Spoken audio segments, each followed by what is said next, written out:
Bien, hermanos, vamos a comenzar entonces en esta noche y vamos a comenzar orando al Señor para pedirle que bendiga nuestro tiempo juntos. Oremos. Señor Dios Todopoderoso, estamos aquí en esta noche reunidos en tu nombre, Señor, como tu iglesia, pidiéndote, Padre, que primeramente perdones nuestras faltas, nuestras transgresiones, Señor, todos nuestros pecados que hemos cometido en este día, Señor, en palabra, hecho, pensamiento, motivación. Perdónanos, Padre, límpianos una vez más con la sangre de tu Hijo Cristo. Permítenos, Señor, acercarnos confiadamente ante el trono de la gracia, Señor, para que al estar delante de ti podamos recibir de ti, Señor, esa maravillosa e interminable gracia que hay en Cristo para nosotros, tus hijos.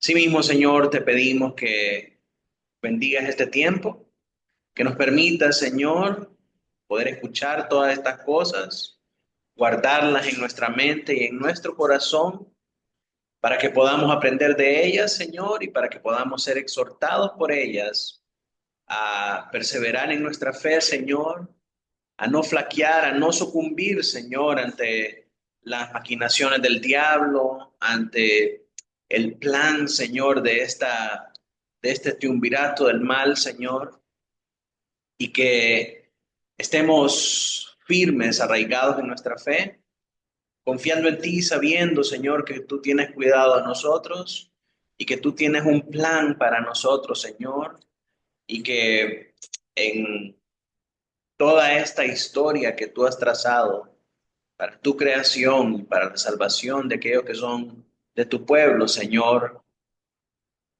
tú serás el vencedor al final y estaremos contigo reinando eternamente. Y ese es nuestro máximo consuelo, esa es nuestra máxima esperanza. Ayúdanos, Señor, a aferrarnos a esa realidad, a esa promesa, por muy difíciles que se miren los días acá, por muy difíciles, Señor, que sean las pruebas que enfrentemos, que no desviemos la mirada de ese objetivo divino, Señor, y supremo, que es estar contigo. Y si estamos vivos, Señor, en aquel momento cuando tú vuelvas por nosotros, que podamos reunirnos en el aire para estar eternamente y para siempre contigo, Señor. Ayúdanos a enamorarnos de esa visión, de ese sueño y amarlo más, Señor, que las cosas de este mundo, para que podamos no solamente ser consolados nosotros, sino que podamos ser también de consuelo a aquellos que no te conocen todavía. En el nombre de Jesús oramos. Amén y amén. Muy bien, mis hermanos, vamos entonces a continuar con nuestro estudio de esta noche. A ver,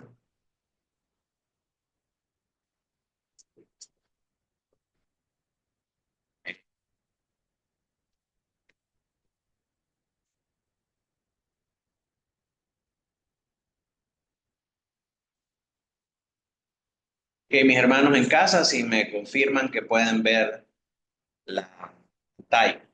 Sí, pastor. Muy bien.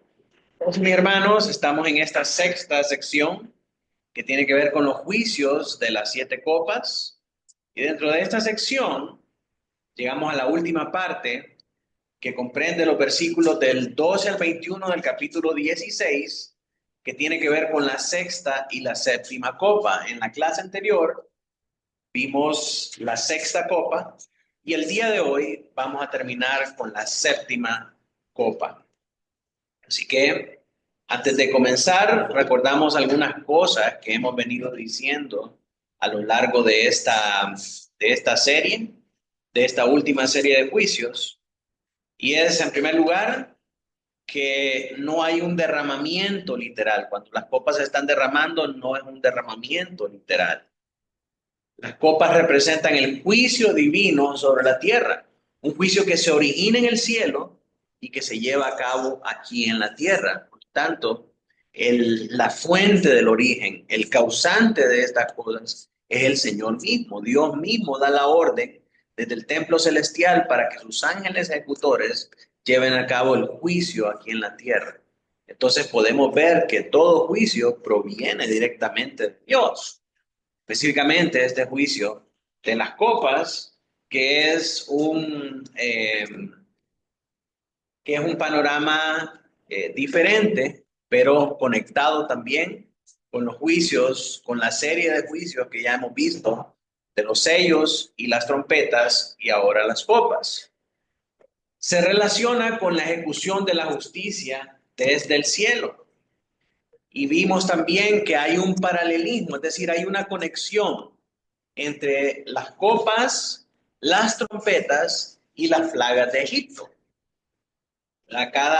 Con cada trompeta, con cada copa, con cada juicio que se desata, la descripción de Juan de ese juicio está íntimamente relacionado con una de las plagas de Egipto. ¿Con qué propósito? Con el propósito de llevarnos a pensar que el propósito de este juicio es para la destrucción de los malvados y para la salvación del pueblo de Dios, así como en el antiguo Egipto.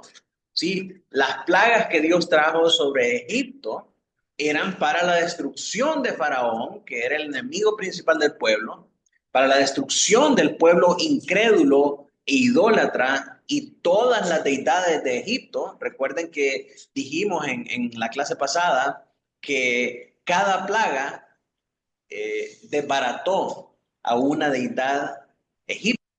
Y cuando hablábamos acerca de la plaga anterior, vimos que había una conexión con la plaga de las ranas, porque los espíritus que salían de la boca de los tres seres que se mencionan ahí tenían formas como de ranas, ¿verdad? Y cómo eso hablaba acerca de la naturaleza falsa y engañadora de estos espíritus por reengañar a las naciones y llevarlos, alejarlos de Dios y conducirlos hacia la idolatría.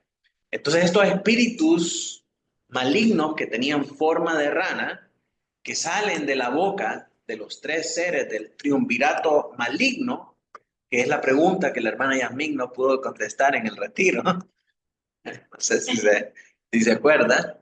Yo sí me acuerdo. Yo sí me acuerdo. ¿Verdad? Entonces, los tres seres de los que salen estos espíritus malignos en forma de rana son la bestia, el dragón y el falso profeta, ¿verdad? Y esa descripción de que estos espíritus tenían una forma de rana nos conecta con las plagas de las ranas. Y vimos cómo esa plaga de las ranas evidenció que Dios y no, ¿cómo se llamaba esa deidad? Eh, ajá, Kepte, creo que se llamaba, no me recuerdo. ¿Verdad? Dios y no esa deidad era el que tenía el poder sobre la resurrección y sobre la vida. Entonces, esta plaga específicamente, ¿cómo? Eket. Eket o Keket. No, Eket. Eket. Entonces, Dios y no esta deidad era la que es quien tiene el control sobre el nacimiento y sobre la resurrección.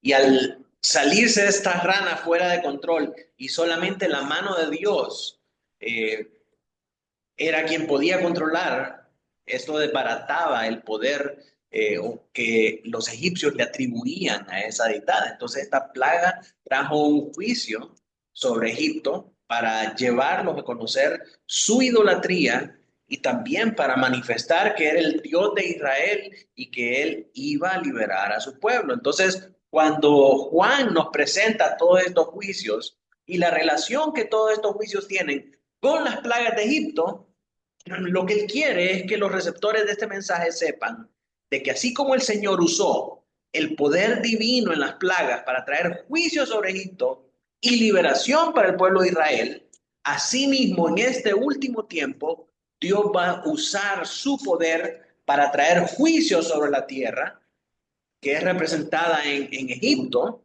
¿verdad? Para liberar a su pueblo de Faraón, que es esta bestia maligna que salió del mar y que se paró sobre la arena y sobre todos sus secuaces, y que Dios va a liberar a su pueblo de este Egipto para llevarlo hacia el nuevo Canaán, el nuevo Canaán espiritual, que es la nueva Jerusalén, que se va a describir en los próximos capítulos. Así que todo este paralelismo y toda esta conexión es para que nosotros podamos entender que el mensaje es el mismo.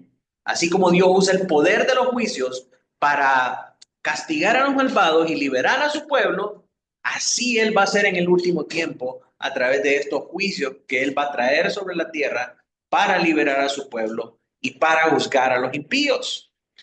Entonces, esta es la conexión que hay entre todos estos juicios y todas las plagas de Egipto. No se trata de eventos físicos, sino de un juicio espiritual y moral. Poníamos el ejemplo, ¿verdad? De este derrame petrolero allá en hace 1 o 2 décadas más o menos, lo que es ahora el Golfo de América, y como muchos en aquel momento pensaron que ese era el derramamiento de una de las copas porque el agua se había convertido en sangre, pero realmente solo es ese pedazo de mar dentro de todo el mar del globo terráqueo que tuvo un derrame petrolero y que hacía que esa sustancia vertida en el mar se mirara como sangre.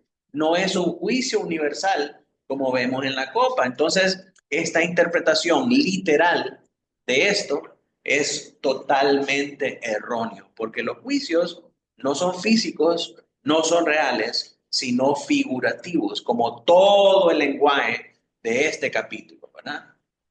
Entonces, tenemos que ser claros en eso, hermanos. No se trata de eventos físicos, sino de juicios espirituales y morales. Entonces, ahora vamos a proceder a la lectura de lo que es la porción referente a la séptima copa. A ver si algún varón me puede ayudar leyendo. Ese séptimo ángel derramó su copa sobre el aire y salió una gran voz del cielo. Cierto, hecho está. Entonces hubo relámpagos y voces y un grande limón de tierra, un terremoto grande, cual no hubo más desde que los hombres han estado sobre la tierra. Y la gran ciudad fue dividida en 3 partes. Y las ciudades de las naciones cayeron. Y la gran Babilonia vino en memoria delante de Dios, a darles el cáliz del vino del ardor de su ira. Y toda isla huyó y los montes no fueron hallados. Y cayó del cielo sobre los hombres un enorme granizo, como del peso de un aliento. Y los hombres blasfemaron contra Dios por la plaga de granizo. Su plaga fue sobremanera grande. Amén. Entonces, este pasaje está dividido en 3 partes. Primeramente, vemos la descripción del derramamiento de la séptima copa en el verso 17. Segundamente, vemos las manifestaciones cósmicas que tienen lugar en los versos del 18 al 20. Y de nuevo, estas cosas son cosas que ya vimos tanto en los sellos como en las trompetas y se vuelven a repetir acá en las copas con una descripción quizás un poco más amplificada que en los otros pasajes. Y en tercer lugar, tenemos la descripción de la plaga del granizo y la reacción humana, que como en los otros juicios anteriores, es la misma. Y ya vamos a ver cada una de estas secciones. Entonces, comencemos por la primera, el derramamiento de la séptima copa. Verso 17, el séptimo ángel derramó su copa por el aire y salió una gran voz del templo del cielo, del trono, diciendo, hecho está. Hay hay algo muy importante acá cuando habla acerca del aire, porque esta copa es vertida en el aire.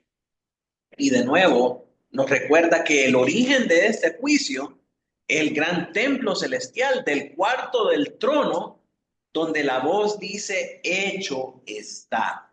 Entonces, obviamente, esto nos recuerda y nos conecta a que este juicio que está llevándose en la tierra, por muy terrible que sea, procede de Dios. Es Dios el autor, es Dios el punto de origen y que este juicio también tiene un propósito dual, traer juicio, condenación, castigo para los malvados y al mismo tiempo redención para su pueblo. Entonces, la séptima copa representa la destrucción final del sistema mundial corrupto que estaba asociado en el pasaje anterior con la batalla del Armagedón. Este sistema que convocó a las naciones y que las hizo levantarse en guerra contra Dios y todo, Dios viene ahora y desbarata todo este sistema, desbarata todo este gobierno, desbarata toda esta asociación por medio de este juicio. Y dice que la copa es derramada en el aire. Entonces, al decir eso, al decirnos que esta copa es derramada en el aire, sugiere que es un juicio sobre los poderes demoníacos. ¿Por qué? Porque Efesios 2:2 nos dice, en los cuales anduvisteis en otros tiempos, siguiendo la corriente de este mundo, conforme al príncipe de la potestad del aire, el espíritu que ahora opera en los hijos de desobediencia. ¿Sí? Entonces, al decirnos que este príncipe de maldad, que es el diablo, opera en los aires y que Dios derrama esta copa de ira sobre los aires, significa que es un juicio contra esa potestad del mal. Así que se vierte sobre el trono de la bestia, trayendo tinieblas y caos, como ya hemos visto anteriormente en el versículo 10. Luego nos dice que la voz que salió del trono dice, hecho está. Y hay una gran relevancia, hermanos, hay una gran trascendencia en estas palabras, porque son dichas de esta manera y por qué aquí. Una gran voz desde el trono proclama, hecho está. Esta palabra, hecho está, en griego es ginomai, que significa acontecer, llegar a pasar, tener un cumplimiento. Y esto representa la consumación del juicio divino, tal como se sugiere en los versículos anteriores que se introducían, en el que se introducían las copas. Dice Apocalipsis 15:1. ¿Quién lo lee? Vi en el cielo otra señal grande y admirable, 7 ángeles que tenían las 7 plagas cenas que ya se consumó la ira. Sí, en esta plaga se iba a consumar la ira de Dios. Entonces, cuando esta última plaga viene a pasar, la voz que está en el cielo dice, consumado es. Ya aconteció. Lo que iba a pasar, ya pasó. Este es el momento en el que está sucediendo todo esto. Esta frase hace eco también de la frase del Señor Jesucristo en la cruz en Juan 19:30. ¿Quién lo lee? Cuando Jesús hubo tomado el vinagre, dijo, consumado es, y habiendo inclinado la cabeza, entregó el espíritu. En aquel momento en la cruz, el Señor Jesucristo, cuando realizó toda su obra de redención, Él culmina su carrera terrenal diciendo, consumado es. Y esta palabra consumado es la palabra griega teleos, que significa finalizar. Está completado, está consumado. La diferencia entre esta palabra que Jesucristo usa en la cruz, consumado, que es teleo, y la palabra hecho está, que es ginomai, que dice la voz que sale del trono, es que la primera, consumado es, habla de redención, pero esta última habla del juicio final. El desenlace de este juicio, entonces, es la destrucción del viejo orden y el establecimiento de una nueva creación redimida, y eso es lo que vamos a ver nosotros en los capítulos subsiguientes. Dicho sea de paso, después de esta lección, terminamos con el capítulo 6 y ya solo nos quedan 5 capítulos para terminar todo el... Sí, el 16 ahorita, y solo nos quedan, ¿qué dije? 6. 16, sí. Y solo nos quedan 5 capítulos para terminar todo el libro de Apocalipsis. Y en estos 5 capítulos restantes vamos a ver primeramente del 17, 18 y 19 una ampliación de este juicio, un detalle más específico de este juicio y la caída de Babilonia, para después ver el milenio, ¿verdad? Que es un tema bastante controvertido, y finalmente la nueva creación. Entonces son capítulos muy bonitos y muy esperanzadores para nosotros, después de haber pasado por toda esta turbulenta escena de los juicios. Entonces, con esto concluye toda esta escena de los juicios. De esta manera Dios desbarata todo lo que fue anteriormente, ese viejo orden, y establece una nueva creación redimida, cuya culminación miramos en Apocalipsis 21, versos del 1 al 7.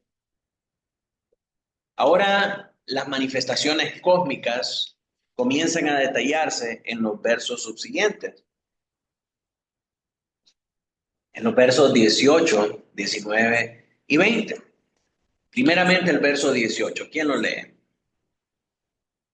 Entonces el profeta se situó en un gran templo de los importantes. Cuando no estaba. Amén. Entonces hubo relámpagos, voces, truenos y un gran terremoto que anticipaban este juicio final. Y esa es un reflejo, es una representación de la teofanía en el Sinaí. ¿Qué es una teofanía? Una teofanía es una aparición de Dios, una manifestación de Dios en el Antiguo Testamento, en el que Dios se presenta a su pueblo y su pueblo puede conocer que es Dios por las señales que anteceden a su manifestación. Entonces, cuando leemos que hubieron relámpagos, voces, truenos y un gran terremoto, eso inmediatamente nos conecta a la escena del Sinaí. ¿Qué pasó en el Sinaí? Esa escena en el Sinaí era también un juicio. ¿Por qué? Era Dios dándole la ley a Moisés sobre la cual iba a juzgar el pecado sobre su pueblo. Entonces, en esta manifestación vemos también relámpagos, voces, truenos y un gran terremoto que llenó de temor a la gente a tal grado que la gente decía, no, Moisés, anda, ve tú y habla con Dios, no sea que nos consuma a nosotros. ¿Verdad? Y entonces Moisés se acercó a Dios y recibió las tablas de la ley, que eran el juicio de Dios sobre su pueblo. Sobre estas leyes, él va a juzgar a su pueblo. Entonces, de esta manera, ahora el Señor vuelve a aparecer, pero ahora para juzgar a los impíos y para destruir este reino de maldad. Y en esta teofanía también vemos los mismos síntomas o las mismas señales que había en el Sinaí. Entonces, esto respalda que es Dios quien está trayendo este juicio sobre estos principados de maldad y sobre estos reinos terrenales de iniquidad. Leemos el pasaje de la teofanía en Éxodo 19, del 16 al 18. Si alguien lo puede leer, por favor. Entonces hubo relámpagos y voces y truenos, y un gran temblor en... ¿Es eso? El 16 al 18, Éxodo. Aconteció que al tercer día, cuando vino la mañana, vinieron truenos y relámpagos, y espesa nube sobre el monte, y sonido de bocina muy fuerte, y se estremeció todo el pueblo que estaba en el campamento. Y Moisés sacó del campamento al pueblo para recibir a Dios, y se detuvieron al pie del monte. Todo el monte Sinaí humeaba, porque Jehová había descendido sobre él en fuego, y el humo subía como el humo de un horno, y todo el monte se estremecía en gran manera. Bien, entonces vemos la conexión, ¿verdad?, que hay con este pasaje. Y una de las cosas es que en la Biblia, en la Septuaginta, la misma palabra que se utiliza para describir la gran voz que sale del trono es la misma palabra que se usa para decir que hubo un sonido de bocina muy fuerte. Entonces, vemos que la manifestación de la presencia de Dios al traer juicio es casi idéntica aquí en Apocalipsis 16-18 como en el Éxodo, legitimando entonces que es Dios quien está trayendo este juicio a los malvados. Y todo esto que pasa acá, todos estos elementos, forman parte de una secuencia progresiva de juicio que nosotros hemos venido viendo en Apocalipsis.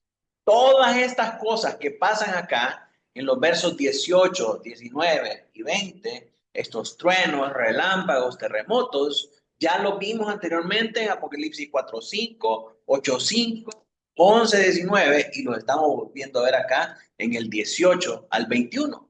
Cada uno ratifica una y otra vez que estas manifestaciones son un juicio de Dios y nos presentan diferentes ángulos acerca de este juicio, diferente descripción para llevarnos a nosotros a entender mejor el propósito de cada uno de ellos y la implicación de que Dios haya traído este juicio sobre estos receptores de este juicio. Cuando recordamos nosotros las palabras del Señor Jesucristo, Él habló de terremotos como señales preliminares del fin. Mateo 24:7, ¿quién lo puede leer? Porque se levantará nación contra nación, reino contra reino, y habrá pestes y hambres, terremotos en diferentes lugares. Entonces el Señor dice, antes del final de los tiempos, antes del juicio final en el que se consumen todas las cosas, van a haber estos terremotos, van a haber estas manifestaciones visibles y fuertes. La descripción de ese terremoto sin precedente, que dice tan grande y poderoso, alude también a la visión de Daniel que anticipaba la liberación para el pueblo de Dios y la condenación de los impíos. Recordemos que en el tiempo de Daniel, el pueblo de Israel estaba siendo cautivo por Babilonia. Entonces, en la visión que Daniel mira también que hay grandes manifestaciones de poder que están amarradas a traer destrucción a los captores del pueblo y liberación también para el pueblo de Dios. Entonces, la temática y el modus operandi es casi el mismo que nosotros vemos en Apocalipsis, en Éxodo y aquí en Daniel. Miren lo que dice Daniel 12:1. ¿Quién lo lee? En aquel tiempo se levantará Miguel, el gran príncipe que está en parte del pueblo, y será quien de al mundo tierra. Nunca puede desde con gente las cosas. Pero de aquel tiempo será libertado el pueblo, porque será en el espíritu. Sí, entonces todos estos juicios tienen como propósito, tienen como desenlace la liberación del pueblo. El pueblo ser librado de sus captores, el pueblo ser librado de sus perseguidores. También hace una conexión con la plaga del granizo de Éxodo 9:24 como una figura del juicio total e ineludible. Dice Éxodo 9:24, hubo pues granizo y fuego mezclado con el granizo tan grande cual nunca hubo. Otra vez, el mismo lenguaje, la misma expresión, cual nunca hubo en toda la tierra de Egipto desde que fue habitada. Entonces, este lenguaje está destinado a hacernos a nosotros entender que este juicio final es un juicio grande, terrible, con una manifestación tremenda del poder de Dios y tiene como propósito destruir y aniquilar a todos los poderes del mal para liberar al pueblo. Sí, ahí vemos unas imágenes de lo que fue el terremoto reciente en Tailandia, en Myanmar. Vemos lo que puede hacer el poder de este terremoto. Este fue 7.7, creo que fue el exactamente. Ese es el propósito de mostrarle este video. O sea, así de terrible, es un terremoto 7.7 grados y este solo fue en Myanmar. Ahora, ¿de qué magnitud tiene que ser para que se estremezca toda la tierra? Es terrible.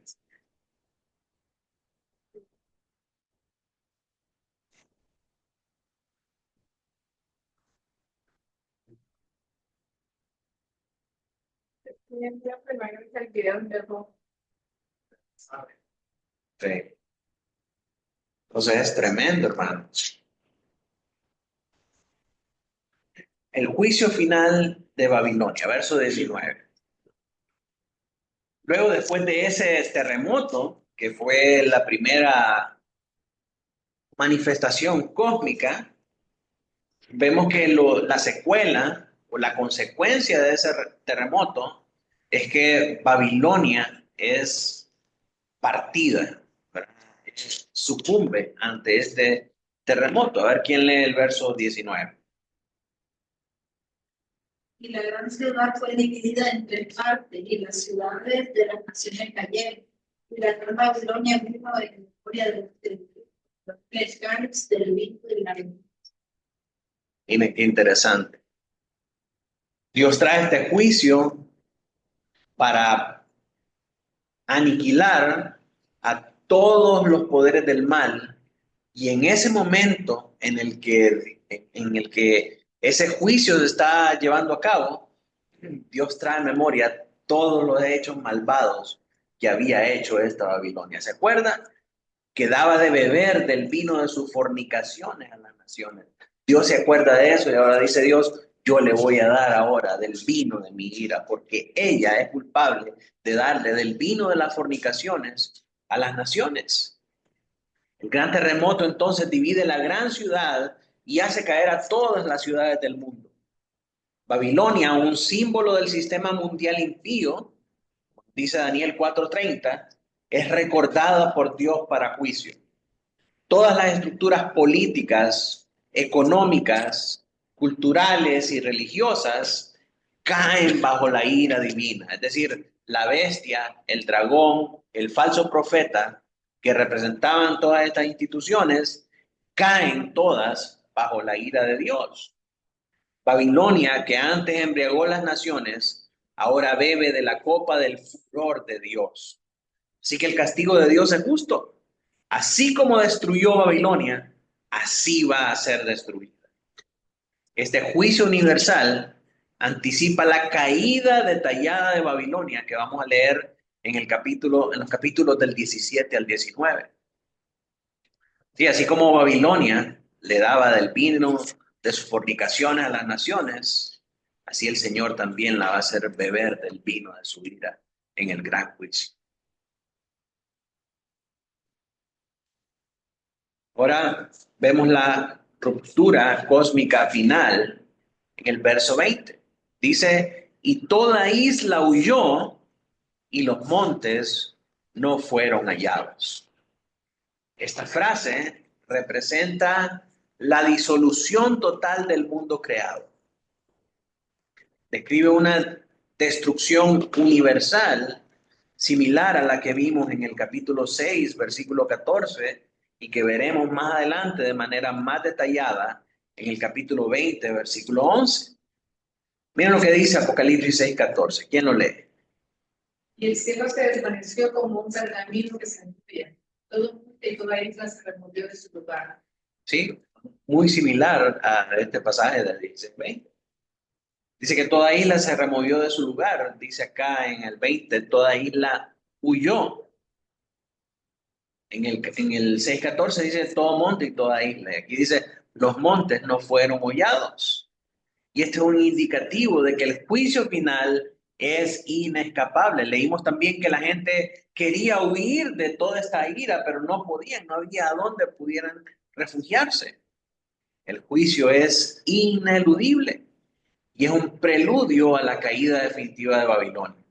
Se anticipa lo que se va a repetir en el capítulo 18, versos 14, 21 y 22, donde se repite la frase, y no se halló más. Este es un juicio total y definitivo. El día del juicio ha llegado y nada puede permanecer ante la majestad y ante el poder de Dios Todopoderoso. Y entonces somos introducidos a la plaga del granizo. Verso 21. A ver, alguien que no haya leído. Y cayó del cielo sobre los hombres un enorme granizo como el peso de un talento. Y los hombres blasfemaron contra Dios por la plaga del granizo, porque su plaga fue sobremanera grande. Amén. Y esto nos conecta inmediatamente con la plaga del granizo de Éxodo 24. ¿Quién más no ha leído? Pues granizo y fuego mezclado con el tan grande para que nunca fue toda la tierra. Y aquel granizo hirió en toda la tierra de que estaba en el campo, si hombres como bestias, así mismo destrozó el granizo toda la hierba del campo y desgrabó. Amén. Dice que el granizo era de un talento. Esa medida de un talento es igual a 45 gramos o 100 libras. 100 libras. Eso era lo que pesarían esos, sí, kilogramos. Perdón. Sí, kilogramos, 100 libras, ¿verdad? Eso es lo que pesaría un talento actualmente. El granizo más grande registrado pesó 1 kilogramo y se dio en Vivian, Dakota del Sur, en Estados Unidos, en el 2010. Eran más o menos de este tamaño. Los pobladores lo comparaban con pelotas de béisbol. Ese era más o menos el tamaño que tendrían. Y estos son los daños que pueden llegar a ser un granizo de 1 kilogramo. Entonces ahora imagínese, sí, imagínese un granizo de 100 kilogramos, perdón, 45 kilogramos o 100 libras. Esos son los de 1 kilogramo. Sabemos todo el poder destructivo que pueden tener. Ahora, si pensamos en cómo sería entonces un granizo de 100 libras, más o menos se miraría de esta manera. Y es el daño que podría llegar a hacer, ¿verdad? Y eso solamente hablando de vehículos, pensemos en casas, activos, personas y todo lo demás. Es un daño terrible. ¿Cuál fue el impacto de este juicio? Dice que los hombres blasfemaron contra Dios por esta plaga de granizo, porque su plaga fue sobremanera grande.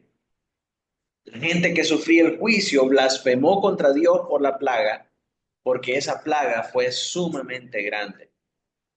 Esto no significa necesariamente que algunos quedaron después del juicio del granizo, sino que blasfemaban eran embestidas por este juicio. Mientras estaba sucediendo, en ese momento ellos estaban blasfemando. Al igual que en el 6:15 al 17, la gente que sufre el comienzo de este juicio final trata de esconderse durante su ejecución. Y note también que hay un paralelo entre el 6:14 y el 16:20. Y en contraste con los versos 9 y 11 anteriores, que también se refieren a la gente blasfema, no se menciona a la gente que se niega a arrepentirse, lo que también sugiere que el fin ha llegado y es definitivo, porque ya no queda espacio para el arrepentimiento. ¿Sí? Aquí vemos que la gente blasfemó y que ya no hay espacio para arrepentimiento porque es un juicio final y definitivo. A diferencia de las otras instancias. Esta caída de estos elementos es un indicativo de que es una aniquilación total de los impíos. Ahora, miremos algunos pasajes anteriores que nos describen también todo este mismo escenario. Apocalipsis 6 del 14 al 17. Vamos a ver si Teresa nos ayuda. Y el cielo se desvaneció que se enrolla. Ahí se prendió de su lugar. Y los reyes de la tierra, los grandes, ricos, los capitanes, los poderosos, todos en todo libre, se escondieron en las cuevas y entre las peñas de los montes. Y decían a los montes y a las peñas, caer sobre nosotros y escondernos del rostro de aquel que está sentado sobre el trono y de la ira del Cordero, porque el gran día de su ira ha llegado. ¿Quién podrá sostenerse en pie? Ahí en aquel momento vimos que esto estaba pasando, ahí esto sucedía con toda esta gente. Ahora vemos que ese juicio es tan total y tan definitivo que ellos no se arrepintieron de sus maldades, sino que blasfemaron a Dios por este juicio. En el verso 9, Sabia, a ver si nos quiere ayudar a leer. Los hombres se quemaron con gran ardor y blasfemaron el nombre de Dios, que tiene poder sobre estas placas, y no se arrepintieron para darle gloria. Sí, en el verso 9 de este capítulo 16 nos dice también que durante están sucediendo estos juicios, esta gente no se está arrepintiendo, sino que solamente está blasfemando contra Dios.